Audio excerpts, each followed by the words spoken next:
কথা। এটা আমাদেরকে মৌলিক মেসেজ আজকে বইমেলা থেকে, যে পরিপূর্ণ জীবনে ইসলাম প্রতিষ্ঠা করব ইনশাআল্লাহ। এই পশ্চিমাদেরকে আমরা এখন আমাদের মাথার উপরে উঠিয়ে নিয়েছি, ঠিক আছে? ওই যে বনু ইসরাঈল তো নাজাত পাওয়ার 40 দিন পর বাছুর পূজা শুরু করেছিল, আমরা তার আগে শুরু করেছি আর কি। ওরা করেছিল বাছুর পূজা, আমরা করছি পশ্চিমা পূজা। তো এই পশ্চিমাদের আদর্শ হচ্ছে তারা ধর্মীয় জীবনেও আল্লাহর অস্তিত্ব স্বীকার করেন না এবং বৈষয়িক জীবনেও তারা আল্লাহকে স্বীকার করেন না। এটা একটা গডলেস ওয়ার্ল্ড, গড শব্দটা ওদের ভাষায় বললাম। এদের কিছু লেসপেন্সার বাংলাদেশের মাটিতেও আছে, যাদেরকে আমরা বলি নাস্তিক এবং মোরতাদ। যত নাস্তিক মোরতাদ আছে সব এই আকীদা মুক্ত। তারা না বৈষয়িক জীবন আল্লাহকে মানে, আর না ধর্মীয় জীবন আল্লাহকে মানে। তাদের কালিমার আসলে এই পুরো জুমলার মধ্যে ওদের শব্দ দুইটা, একটা হচ্ছে লা, একটা হচ্ছে ইলাহা। নাস্তিকদের কালিমা কি? শুধু লা ইলাহা, কোনো ইলাহ নাই, নাউযুবিল্লাহ। আর আমাদের পুরো জুমলায় 4টা শব্দ চলে আসে, লা ইলাহা ইল্লাল্লাহ। একটু আগে আপনারা বললেন নাস্তিকদের মধ্যে শুধু এতটুকু আছে, লা ইলাহা, কোনো ইলাহ নাই, নাউযুবিল্লাহি মিন যালিক। তো এই হচ্ছে একটা শ্রেণী যারা দ্বীনের ব্যাখ্যাকে এভাবে বুঝেছে যে বৈষয়িক জীবনেও তারা দ্বীনকে মানে না এবং ধর্মীয় জীবনেও আল্লাহর অস্তিত্বকে স্বীকার করে না।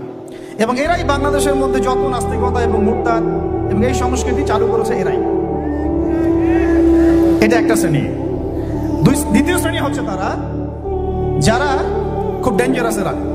এরা খুবই ডেঞ্জারাস, কারণ এদেরকে নিয়ে আমাদের সমস্যা বেশি। কারণ নাস্তিকরা তাদের অবস্থানে স্পষ্ট, তারা ইসলামকে মানে না। কিন্তু দ্বিতীয় শ্রেণী যারা, তারা আমাদের সাথেই চলাফেরা করে, আমাদের পাশেই সালাত আদায় করে এবং পুরো কালিমাটাই পড়ে লা ইলাহা ইল্লাল্লাহ, কখনো কখনো মুহাম্মদুর রাসূলুল্লাহ বলে।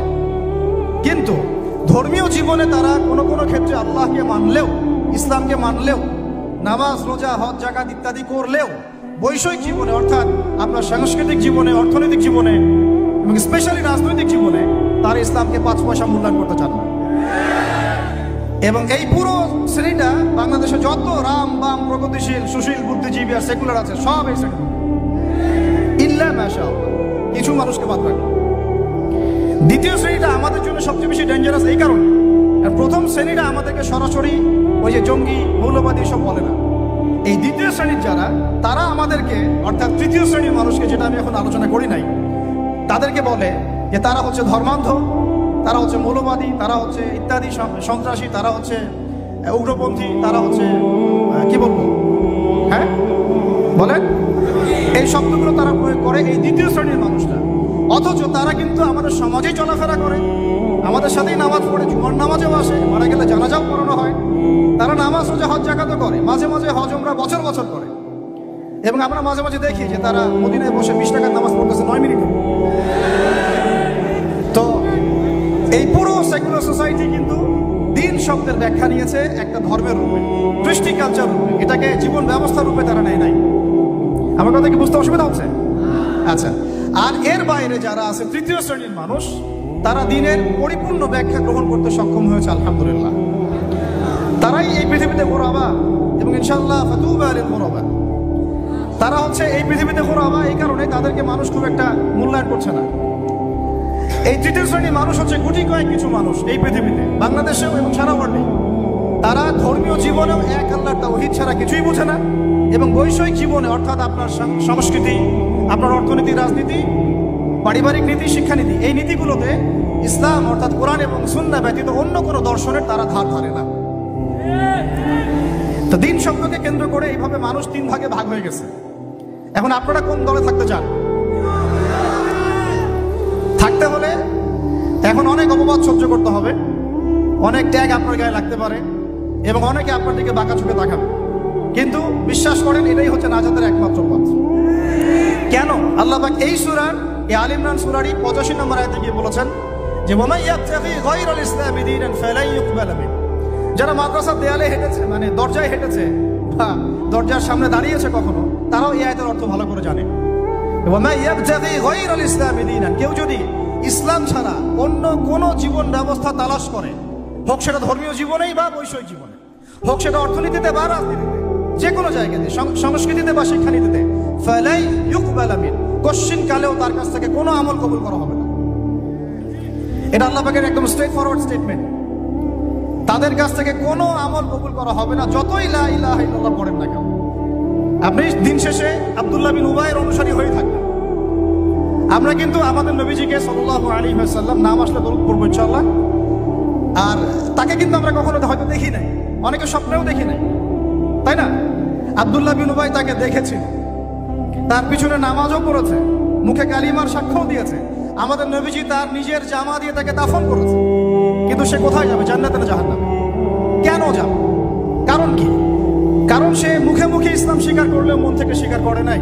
কিছু কিছু ইসলামের বিধিবিধান সে পালন করতো ঠিকই, কিন্তু ইসলামকে একটা কোড অফ লাইফ হিসেবে সে কখনো গ্রহণ করে না। তাহলে আমাদের সকল ডেমোক্রেটিকদের কি অবস্থা হবে? সকল সেকুলারদের আপনাদের কি অবস্থা হবে? ভাইদেরকে বলছি, হয়তো তারা এই মেসেজটা জানে না। আমাদের কাজ তো দাওয়া দেয়া, আমাদের কাজ সবসময় এগ্রেসিভ হওয়া না। আমাদের কাজ কি? দাওয়া দেয়া। ফাযাক্কির ইন্নামা আনতা মুযাক্কির লাস্তা আলাইহিম বিমুসাইতির। অন্য সূরাতে আল্লাহ পাক বলেছেন না, ফাযাক্কির ইন নাফা'আতি যিকরা সায়াযাক্কারু মান ইয়াখশা। যে আল্লাহকে ভয় করে সে শীঘ্রই দেখবেন যে ফিরে আসছে ইনশাআল্লাহ, উপদেশ গ্রহণ করছে। তো তৃতীয় শ্রেণীর মানুষ আমরা যারা, আমাদেরকে খুব ভালো করে খেয়াল রাখতে হবে যে জীবনের কোনো অংশে যেন আমরা ইসলাম ছাড়া অন্য কোনো দর্শনের পরোয়া না করি। এখানে আল্লাহ পাক স্ট্রেট ফরওয়ার্ড বলে দিয়েছেন, ফালাই ইউকবালা মিন, তার কাছ থেকে কোশ্চিন কালেও কবুল করা হবে না। লাই ইউকবাল, তার মানে আপনি যদি নামাজ হজ যাকাতও করেন, কিন্তু অর্থনৈতিক জীবনে আপনি সুদকে প্রাধান্য দেন, আপনার আমল কবুল হচ্ছে না। মানে অর্থনৈতিক জীবনে আপনি সুদখোর, এদিকে নামাজি, এই আমল কবুল হচ্ছে না। হবে কি? বরং আপনি মায়ের সাথে জেনাকারী হচ্ছেন, নাউযুবিল্লাহ। বরং আপনি আল্লাহ এবং রাসূলের সাথে যুদ্ধ ঘোষণাকারী হচ্ছেন। আপনারা তো সবাই হাদিসগুলো পড়েছেন, এখানে বড় বড় ওলামা একরামরা আছেন। 36 বার জেনা করলে যে পাপ হয়, 1 দিরহাম সুদ খেলে সে পাপ হয়। আর দিরহাম কি, এটা বুঝাতে গেলে অর্থনীতিতে আলোচনা যেতে হবে। আমরা তো অনেক আগে থেকে বলেছিলাম দিনার দিরহাম এগুলো ইসলামিক কারেন্সি ছিল। এর জায়গায় এখন সব ইলেকট্রনিক মানিজ এবং পেপার মানিজ এবং আস্তে আস্তে কি আসতেছে, বিটকয়েন্স, ক্রিপ্টোকারেন্সি, এগুলোর মধ্যে প্রচুর সুদ আছে। এগুলো হচ্ছে সূক্ষ্মভাবে আমাদেরকে সুদখোর বানানো হচ্ছে। আমাদেরকে সুদখোর বানালে পশ্চিমাদের লাভ কি? আপনার দোয়া কবুল হবে না। তাই সংগ্রাম একমুখী না, আমাদের সংগ্রামটা কিন্তু বহুমুখী। শুধুমাত্র দাওয়া না, শুধুমাত্র সংস্কৃতিই না, শুধুমাত্র রাজনৈতিক ভীষণই না, আমাদের সংগ্রাম কিন্তু অর্থনৈতিক। রিজিক হালাল না হলে কিন্তু আমাদের আমল কবুল হচ্ছে না। তো আমরা যদি জীবনের যে কোনো ক্ষেত্রে আল্লাহ এবং রাসূলের বিধান বাদ দিয়ে অন্য কোনো দর্শন ফলো করি, তাহলে আমাদের আমল কবুল হচ্ছে। আল্লাহ পাক অন্য আয়াতে কিন্তু এভাবে বলেছেন, আফা হুকমুল জাহিলিয়াতি ইয়াবগুন, তারা কি জাহেলি যুগের হুকুম তালাশ করতেছে? ওয়ালাহু আসলামা মান ফিস সামাওয়াতি ওয়া মান ফিল আরদ তাওআন আও কারহা ওয়া ইলাইহি ইরজাউন। অথচ আল্লাহ পাকের সামনে আত্মসমর্পণ করেছে আসমানের সব সৃষ্টি, জমিনের সব সৃষ্টি। ইচ্ছায় হোক অনিচ্ছায় হোক, শুধু মানুষ করতে চাচ্ছে না আর জিন করতে চাচ্ছে না। অথচ এই দুই জাতিকে আল্লাহ পাক পাঠিয়েছিলেন ইবাদত করার জন্য, পুরো জীবন ব্যবস্থা ইসলাম দিয়ে সাজানোর জন্য। আপনারা তো সূরা জারিয়াত পড়েছেন, তাই না? ওয়া মা খালাকতুল জিন্না ওয়াল ইনসা ইল্লা লিয়াবুদুন লিয়াবলুয়াকুম আইয়ুকুম আহসানু আমালা। আল্লাহ পাক আলী ইমরানে বলেছেন না, কুল্লু নাফসিন যায়িকাতুল মাউত, তারপরে কি হবে? ফামান যুহজিহা আনিন নার ওয়া উদখিলাল জান্নাহ ফাকাদ ফাজ। আমরা যদি জীবনের প্রত্যেকটা পার্টকে ইসলাম দিয়ে ঢেলে সাজাতে ব্যর্থ হই, জান্নাতে যেতে পারবো না। এটা আমাদের একটা মৌলিক মেসেজ আজকে বইমেলা থেকে, যে পরিপূর্ণ জীবনে ইসলাম প্রতিষ্ঠা করুন ইনশাআল্লাহ। শুধু জীবনের একটা আংশিক বিষয় ইসলাম নিয়ে পড়ে থাকলে চলবে না, জীবনের প্রত্যেকটা জায়গায় ইসলাম দিয়ে ঢেলে সাজাতে হবে। উদখুলু ফিস সিলমি, বলেন একসাথে, উদখুলু ফিস সিলমি, পরিপূর্ণরূপে দ্বীনে প্রবেশ করেন। দ্বীনের ব্যাখ্যা আগে বুঝতে হবে। এটা হলো দ্বীন, মায়া দ্বীন।